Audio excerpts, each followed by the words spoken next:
Okay, so we talked about free radicals and these dangerous free radicals. All of us have them. Anybody here eat things they shouldn't eat? I saw you at lunch. You can't lie to me. Anybody here smoke? I saw you guys afterwards. Those of you that walked outside and you were standing outside, like 4 or 5 of you smoking. Okay, so there are lots of different things that cause free radical damage in the human body. Even normal acts. In fact, I'm going to show you as part of a study that we did with some athletes. Even those people that are in great shape, that eat well, doing physical activity, doing exercise actually generates dangerous free radicals for the human body. I'm going to show you what this looks like.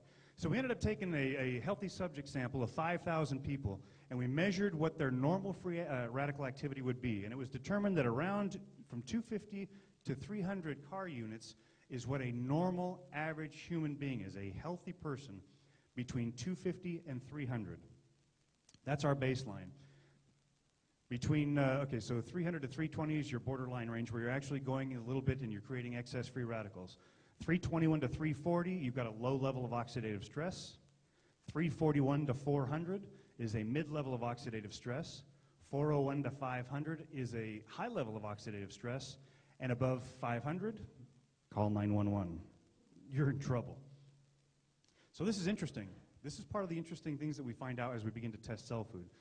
What you're looking at here is an in vitro, a live study that we did, or an in vivo study, where we took and separated into 3 different categories: a group of smokers, you know who you are, the athletes, none of us, and the people with the poor diet and that are overweight or considered obese. So these are the 3 different categories that we actually separated them, and then we did it by age, from 18 to 30 and 31 to 50. And these are the results, the before and after cell food. These are on regular dosages of cell food. The smokers beforehand, the younger group, started at 380, which is high, and ended up at 332, a dramatic reduction in free radical activity. The smokers that are 31 to 50, look at this number where they start at. That's their starting point at 474 units of free radical activity. That's extremely high and extremely dangerous. However, after taking cell food, they dropped down to 355. Still high, but a dramatic decrease in free radical activity. That doesn't mean you can go out and smoke. That's not what we're saying here. We're saying here that cell food does eliminate that excess free radical activity. The next group, and this is the part that we found to be extremely interesting, athletes. These are people that are in good shape, that are eating well, and they're performing physical activity at least 3 times a week. Their baseline free radicals was at 418. That's very high. Physical activity generates free radicals, and if you don't have a system in place to counteract that, that's what causes oxidative stress, cellular aging, and biological damage. So they went from 418 down to 303, and then the older group from 31 to 50 went from 389 down to 349.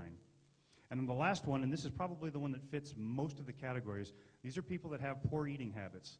18 to 30, the younger generation, 362 down to 298. Very, very good marking. And from 31 to 50, from 302 down to 265. Extremely good marking.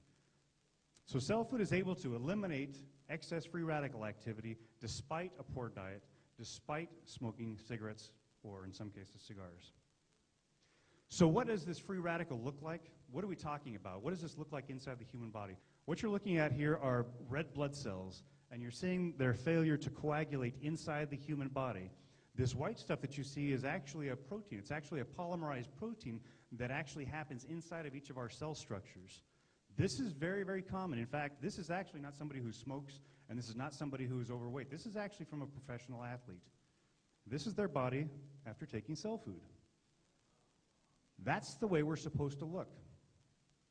You see that all of the blood is interconnected. You see this black interconnecting tissue, which is one of the protein constituents inside the blood. This is a very healthy person. This is what you're supposed to look like, and this is after normal dosages of cell food. This isn't something you have to take, 2 bottles to get back to normal. 8 drops 3 times a day. This is what you get.